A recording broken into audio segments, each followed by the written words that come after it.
Happy New Year, viewers! Yay, 2023. I'm so excited. Welcome to Kari's Corner. New Year's has always really fascinated me, not just because I do always make a New Year's resolution to eat healthy, and I start the year off by cleaning out my refrigerator, cleaning off all of those yummy holiday goodies off of my counter, and then it never fails. I find myself at the grocery store purchasing ice cream. But I used to always love watching the ball drop around the world. New Year's is just something that no matter who you are, where you're from, what culture you celebrate, what religion you believe in or choose to practice, time is the same for us all. And it's something that we can all fear or we can all choose to celebrate. And New Year's is great because we all choose to celebrate the passing of time and the newness that time gives us every year. I used to love to watch the ball drop in Sydney, Australia, particularly because they're 16 hours ahead of me.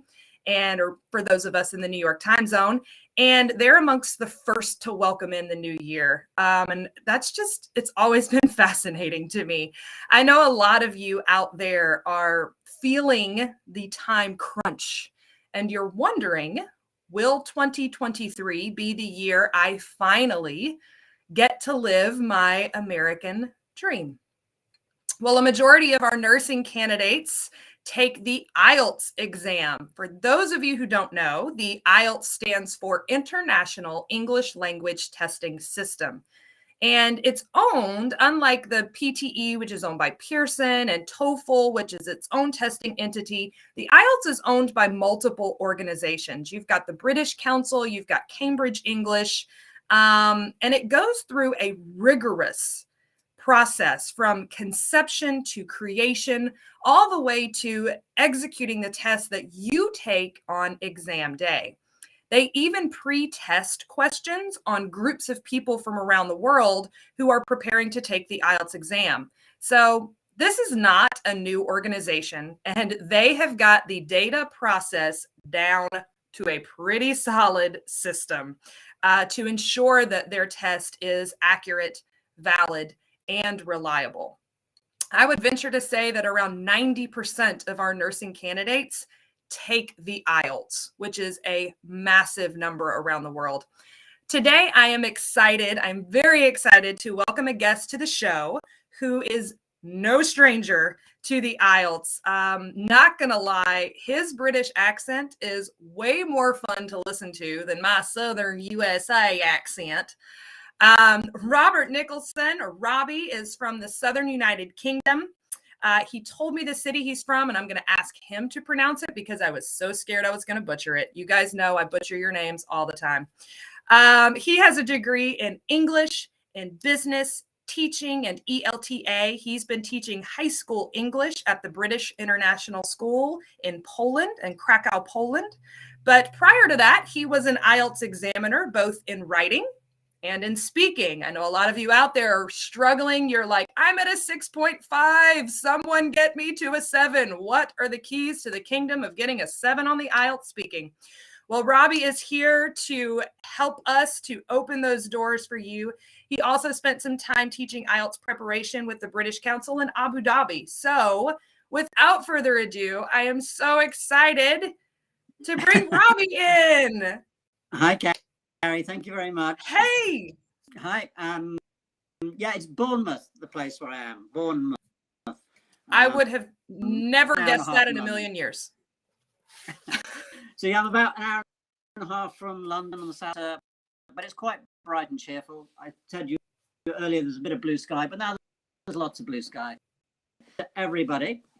And Kari invited me to come on and speak about tests, but she highlighted this aspect of the speaking.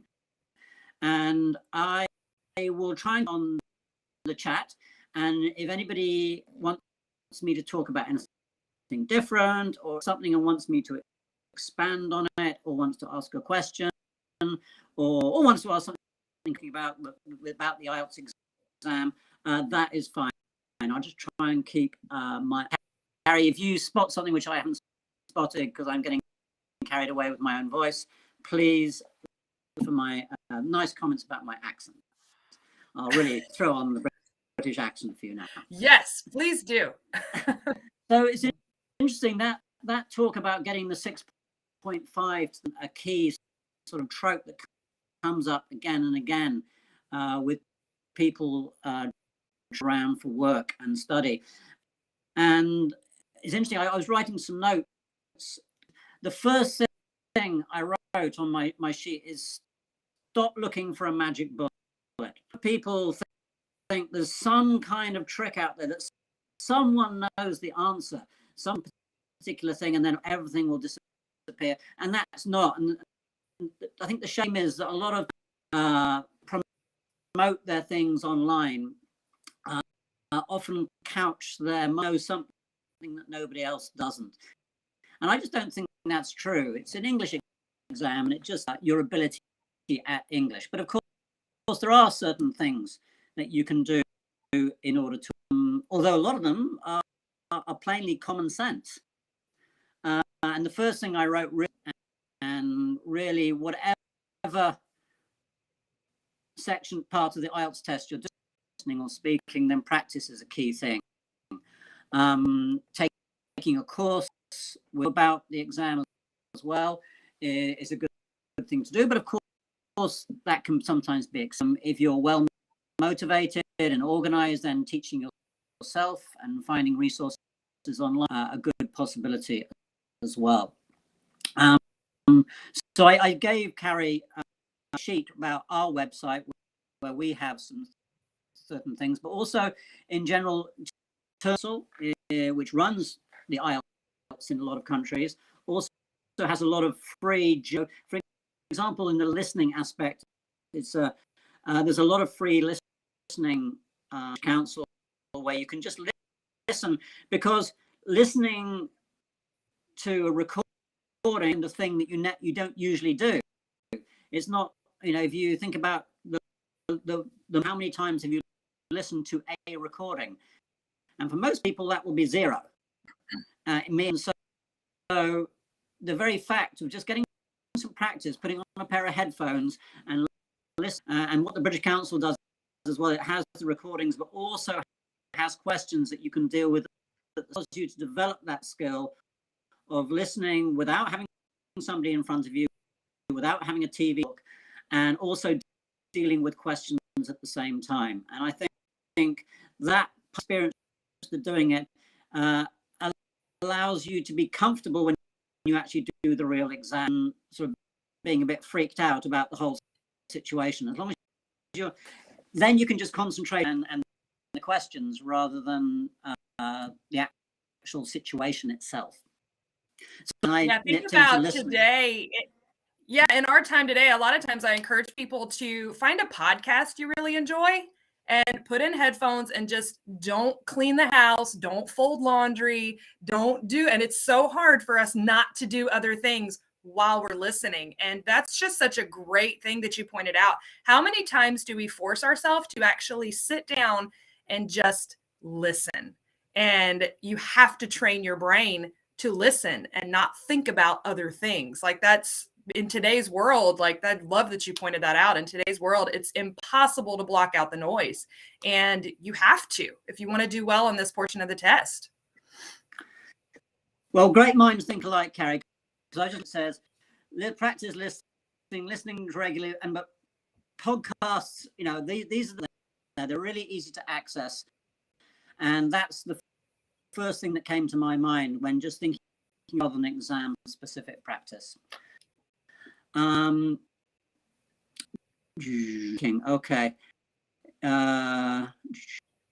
Let's have a look.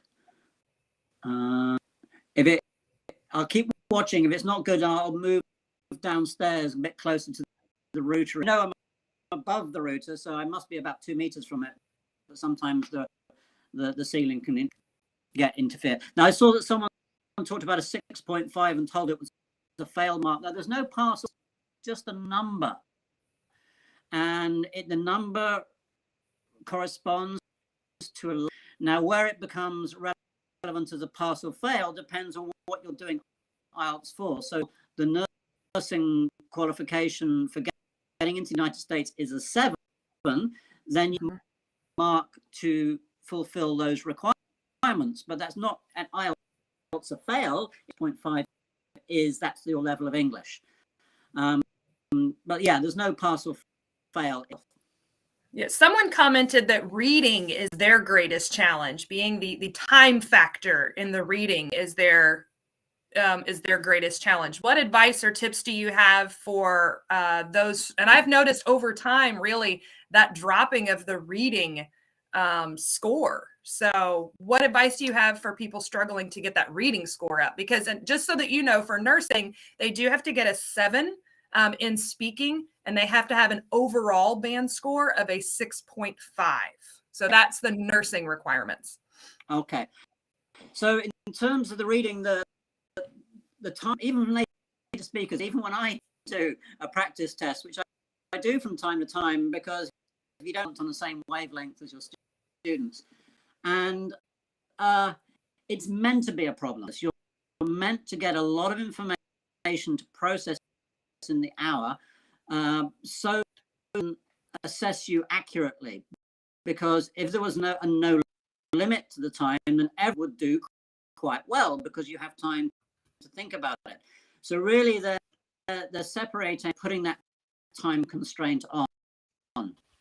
And again, there's no, I would say in terms of time, is you've got 3 texts when doing the academic IELTS. So dividing your time up into 3 20-minute chunks so that you can answer as many questions as possible. Because sometimes if you spend too long on a difficult question, you might be missing out on easier questions in following texts. Some of it's come down to practice again.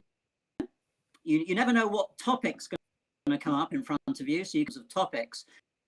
But learning the different types of question, which they're going to ask time thinking, oh, what are they actually asking me to do here? What do I have to do? Do I have to move this to here? What am I doing? You don't want to spend time doing that. You need to be in a situation where you're actually thinking about the reading and the questions. So whether if you're doing the IELTS on paper, then make sure you practice with paper. If you're doing the IELTS, you practiced on an online portal which has the same format as the kind of thing in practice that you'll be asked to do in the real thing. So again, it often I was thinking about and I think one of the key things is I would read the questions first before. It's different with that. Some people prefer to read the text first and then the questions. I prefer, then I will spot some of the answers straight away. And in my opinion, by spotting them straight away and then having to go back and fill them done. So I would recommend reading the questions first before the reading passage. Advise that you practice a bit and see what works for you. Try both ways. The passage first, that works better for you, then go for it. But that's what works better for me, is reading the question. And that's it, really. There's no real secret to the reading. Reading that you answer the questions. Again, there's no magic bullet. So practice different texts, the different types of questions, knowing what you're doing, and being too panicky as well. You can always take the IELTS again. I think you have to wait. It depends on what reason you're doing it for, maybe. But there's the problem is, of course, you don't want to spend too much time doing that because the costs build up. A test, it's only a few questions. It's nothing to get too worried about. I it's important, American dream, because that's exactly what I was thinking about in terms of, getting to America, to that society, and achieving what you can there. So that's what I could say about reading. Often in my experience of IELTS, which has been, 25 to 30 years now, all boils down to practice. It's practicing the skills, practicing the different types of questions again and again and again. And some days you'll have good days and some days you'll have bad days. And that includes me. Sometimes I won't do so well. You might wake up and you're not feeling quite so fresh. Then all the other aspects tend to become easier, the text and the questions. And that's what I would recommend for you. I was going to say my next question that as I work with a lot of our viewers is, and this is kind of more of I think it's a fun question. Why do some examiners have such a strong poker face? A lot of my nurses will talk about how, they're in their speaking exam and they're face to face and their examiner just is straight faced the whole time, doesn't respond, doesn't, there are no tells on their face. It doesn't feel like, I know that the IELTS is supposed to be testing for conversational English, but when they go in, they talk about how it doesn't feel like a conversation. It's a very intimidating moment for them, which kind of heightens their anxiety. So on the speaking examiner side, is there something you guys are told or trained on how to respond when your examinee is speaking? Yes, I think there's a couple of things. I think part of it is aware that this is an expensive and professional exam, and they're seriously, and they're not in friendly mode, they're in work mode and trying to be professional. But then it's a shame because you can be friendly and smiley as well as being professional to help you understand sometimes individuals. In terms of the sort of interactions, one of the key things, the examiner cannot really provide any questions on the paper in front of them.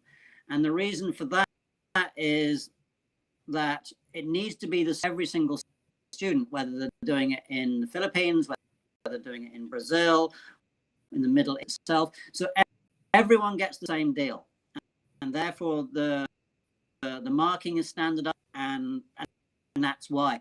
So in a way, when I was doing it, I would emphatic communication, like, oh yeah, really, just to make it feel as though I was. But I guess some teachers are a bit more rigid, and they just, sometimes they're really thinking, instead of thinking about your content, they're thinking about the vocabulary you're using, the grammar, next question they're going to ask, and it is a skill. Well, I remember the first time you're doing it, and as an examiner, the first time you're pretty nervous as well because you've never.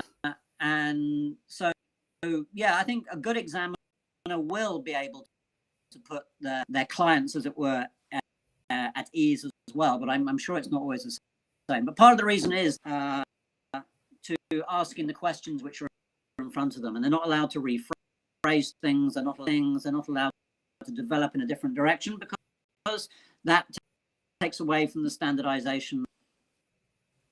Yeah, I totally understand that.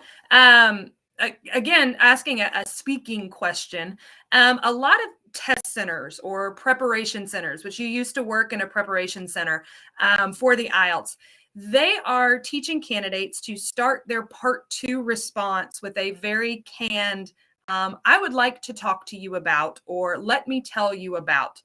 What are your thoughts on, as an examiner, if you're listening to someone and you hear them open with, I would like to talk to you about, whatever the topic is. How do you feel about those canned introductions, especially for Part 2? Well, personally, in Part 2, because the examiner knows it's going to be a response to a prompt, bothered about a canned start if it was just a few words, because if they were all they would do is try and prepare something else, which sounds like more, but it will still be prepared. Whatever way you're going, you're not going to have an unprepared start. So I think personally, start with, then that's fine. Where it becomes a problem is if you start noting other parts are pre-prepared, and you can usually tell that because the content of the answer to the requirements of what's being asked you in part two. Part two, so if you start in a nice controlled, sometimes I think if you don't have a good way of starting, you end up can be a bit tongue-tied and you do a bit get going. So if you can actually, like a lot of things with exams and writing, even it's once you got started. So just a small thing. I'm not an examiner anymore, and I don't know about that, but it doesn't seem to me to be very fair if you just have today. I'd like to talk about in terms of dealing with and talking enough. I often, when I was teaching IELTS, would tell people that the devil. So first of all, when it asks you about something, really trying to think about something which is from you. And if you're talking about your own experience rather than making up, then it's much easier to talk about real things in your head. And sometimes just making sure you give a bit of detail to build up to that time much more easily. But of course, be careful. You don't want a particular thing because you've got these different aspects of the prompt to cover. So I tried to write a little. For example, it was asking to talk about a film. Talk about a film that you saw with my daughter. So let's take that as an example. I could say, well, recently I saw your daughter. So there you are. That took about 2 seconds, probably. Now a little bit more. I could say, I'm gonna read it from here because I prepared it to get it ready, but I did do this to make sure it was, was realistic. So I said, so instead of just saying that, I could say, what Tilda with my daughter at the Christmas holidays, and actually just a few days before the Christmas holidays. And my wife and daughter liked going to the beach, but it was a rainy day, and even though the beach it was raining so much, we decided to go to the film. And school holidays, and it was raining a lot. I had to check online. I was really worried about getting a ticket. I got every parent in the whole of my town is going to be checking out the cinema to try and take. But it was okay, and I managed to find 3 places sat together, and we all managed to watch.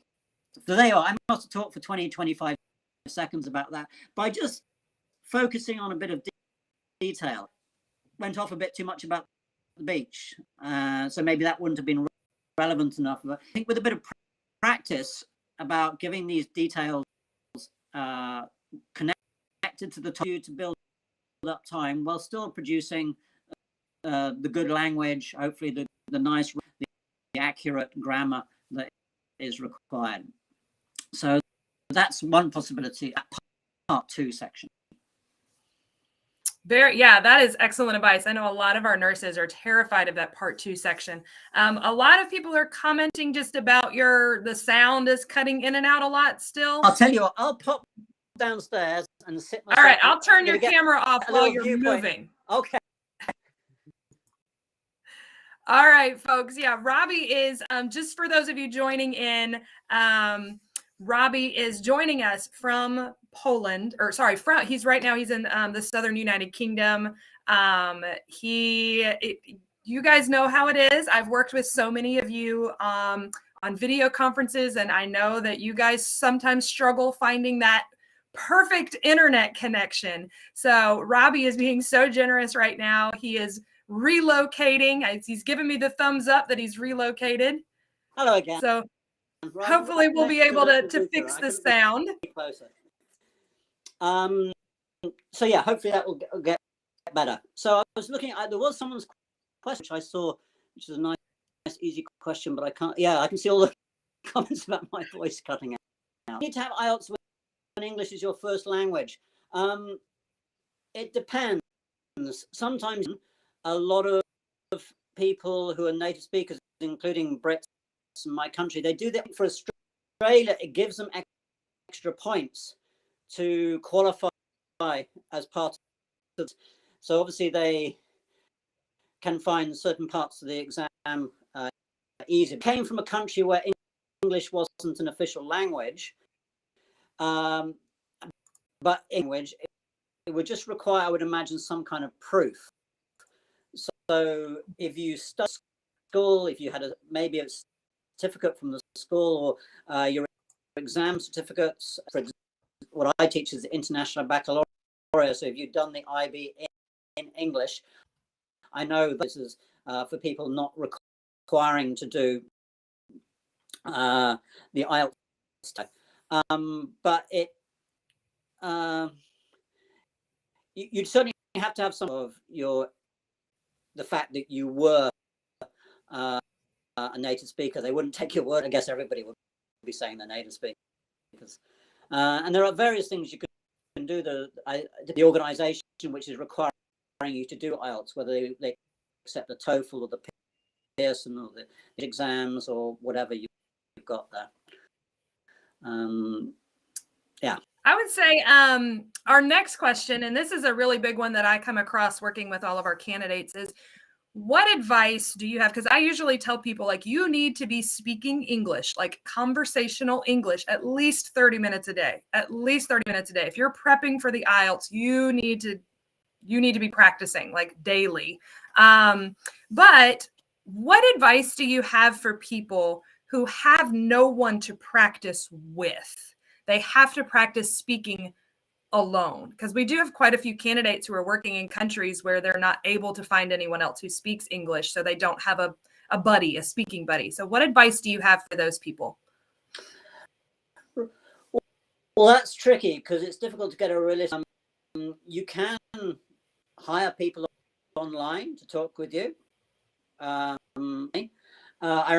remember when I was studying French when I was younger, and what I was doing speaking exams with me that I teach today is you just talk yourself, speak out loud. I used to do that, and you have to imagine a conversation going on. You say the question, or you can say it out loud, and then you reply to that question. If anyone sees you, they might call the police or an ambulance, but that doesn't matter. If you're doing it in the privacy of your own home, do it to your cat, do it to your dog, ask your mum and dad to listen, understand me, just nod your head and go, yeah, and it's more about you. It's not ideal, but there's never going to be an ideal situation if you really can't get somebody. If you've got a friend who's doing the same thing as you can buddy up, and I often I recommend that to do with people. You have to be a bit disciplined. You have time for that, and make sure you get together to do it. But that can have results. And yeah, I quite agree that you need to keep part of it is the speaking, the listening, the reading, the writing. You need to practice, and realistically, as you can depending on your situation. Yeah, absolutely. We have nurses. That's predominantly, we work with nurses, and they're working 72 hours shifts. I mean, they're working like killer shifts, and then their parents, their moms, their dads, their siblings, they're taking care of their own parents. So, I mean, everybody comes to a situation, no matter what the situation is. You teach high school, everybody goes home to a situation. Underpaid. Yeah. That's yes. So, I mean, so nurses, you guys are listening to two teachers. So we can definitely relate to the overworked and underpaid and not having energy at the end of the day to study. But I think Robbie's going to agree. We say the same thing to our students. If this is a goal of yours, if it's something you really want, you're going to have to put in the work. That's just bottom line. Yeah. As I said right at the beginning, that there isn't, it's a test of your ability at English, and practicing will allow you your ability. And if it doesn't quite make it, if you're not quite there, then you might months and really put some time into developing language, because language, you know, it develops slowly and plateaus over time, and you can maximize your performance through practice and knowing the questions, and certainly you'll learn a bit of language along the way, because probably you'll be noticing the kind of structures, maybe in grammar, that you might use, and in the writing, for example, certain however and nevertheless, in spite of this, and you know, these, whether there are millions of websites which will provide you with these things, but really a real substantial change in your language. So you might want to think about doing a course or practicing a lot, reading a lot at home, developing. But yeah, there's no magic bullet. Yeah, that's the hardest thing, I think, and it's the most frustrating thing. Is a lot of my nurses come at me, they're like, Miss Kari, I'm at a 6.5. I keep getting a 6.5. I don't know what to do. And I'm like, you've just got to keep practicing. Like, and it's kind of the definition of insanity is doing the same thing over and over and expecting a different result, right? So if you just keep doing the same thing and you expect your score to improve, that's not how it works. Like, you're going to have to do more, try doing something different. Like you said, go to a testing center, go to a practice center, find someone online, enroll in one of my free classes. Yay. You know, there are lots of ways that you can change what you're doing in order to achieve a better result. Mm-hmm. No, exactly. It's as I say, it takes a bit of time to change the level of English. And you can learn a few tricks, a few things, but in the short term, practice is the key, that you know what's going to go on when you get there in front of the exam. These people from around the world, we've had Nigeria and the Middle East, and I saw Pakistan, obviously South Africa. Yeah, we've got Pakistan, Guyana, lots of Nigeria out there, Zimbabwe. I know, I start getting nervous if I start thinking about it too much. And it's South Africa, Jordan, UAE, they're all over the place today. They are all tuned in to see you, Robbie, because you, like I said, you know, we in the Philippines, we got a large audience in the Philippines. But like we were saying earlier, I was like, Robbie holds the keys to the kingdom on how to pass the IELTS. And I think I'm going to agree and echo what he said. It's practice. I mean, that's really it. I love that you've said there's no magic bullet to really take this thing down. Hello from Iran. There's really no, I can't give you anything magical. I wish there was. I wish I could have Robbie on here and he would say, just take this test and it will prepare you. Like, it's not there. No, unfortunately not. But I'm not saying that to try and make thing. There are lots of things you can do in terms of just practicing and performance on the day.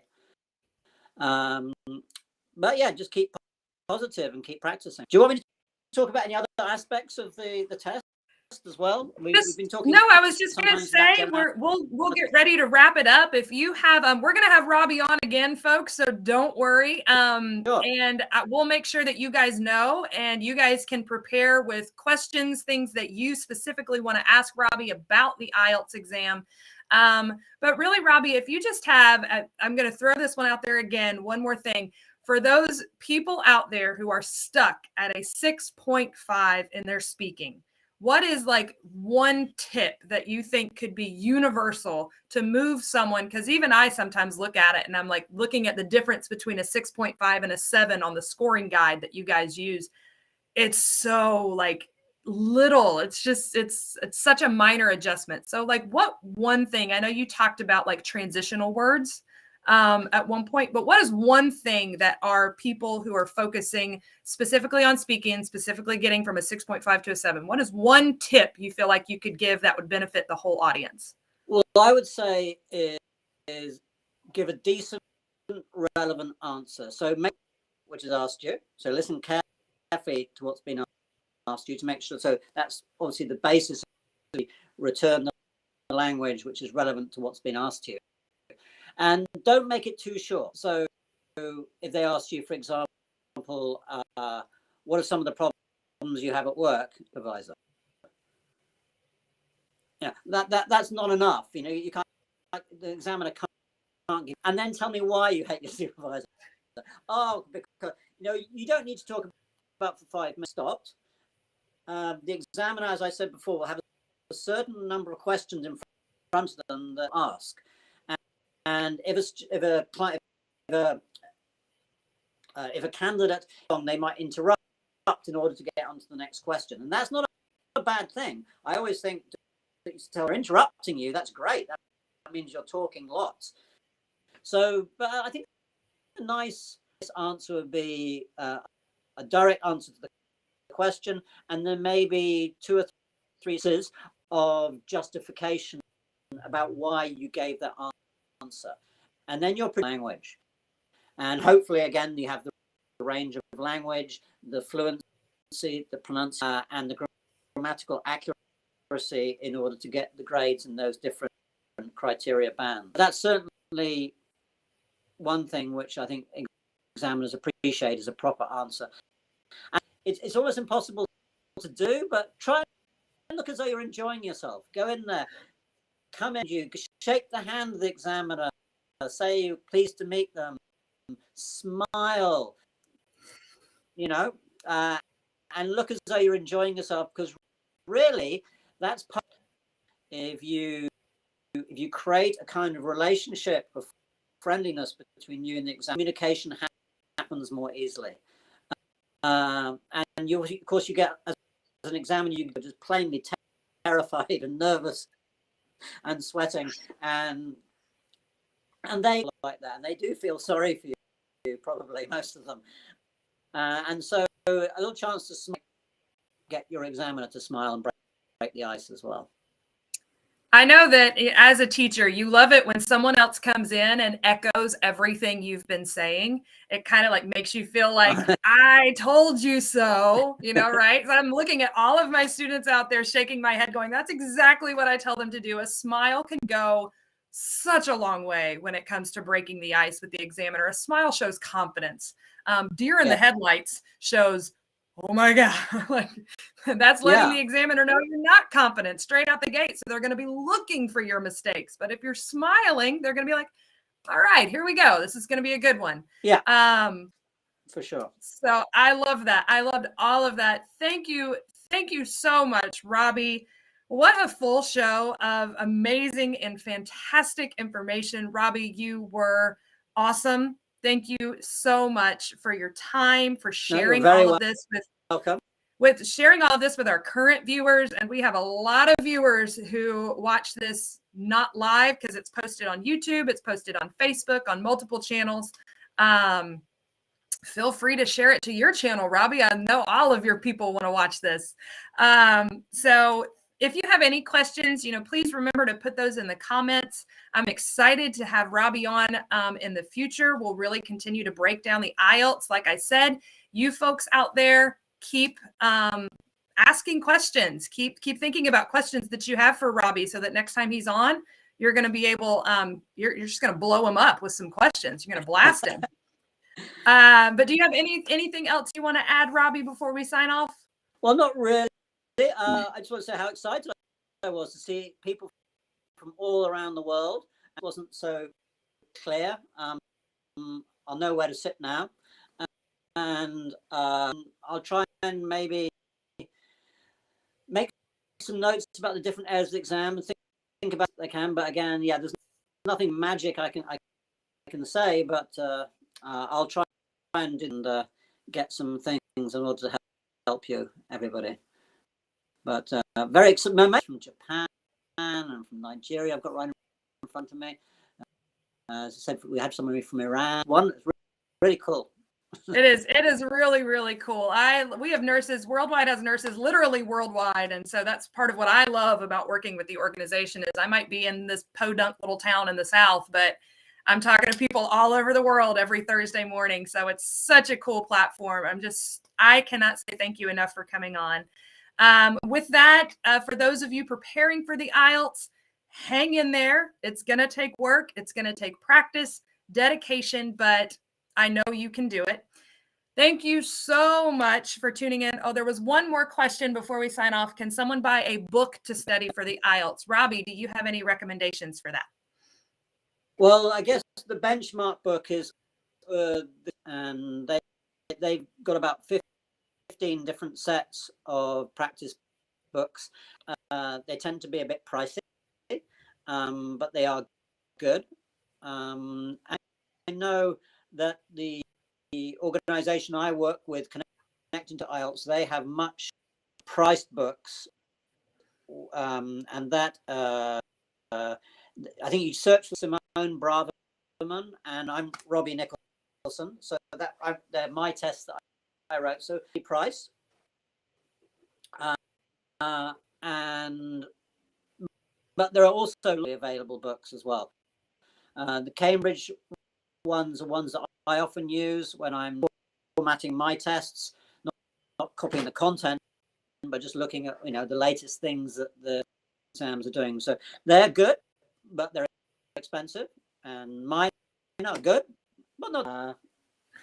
So yeah, and there's lots of, as I said, there's lots of other organisations that produce practice material.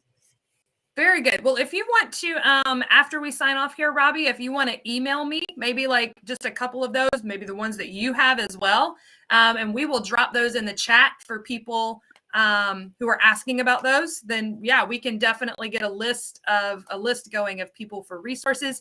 Just a reminder for those of you out there, Worldwide does have a free ESL test preparation program. It is run and directed by yours truly. So nothing like starting your week off with fun lessons with Kari Cooper. But that is a free program, no matter if you're taking the IELTS, the TOEFL, the PTE, any of those tests. I know, like I said earlier, about 90% of our candidates are taking the IELTS.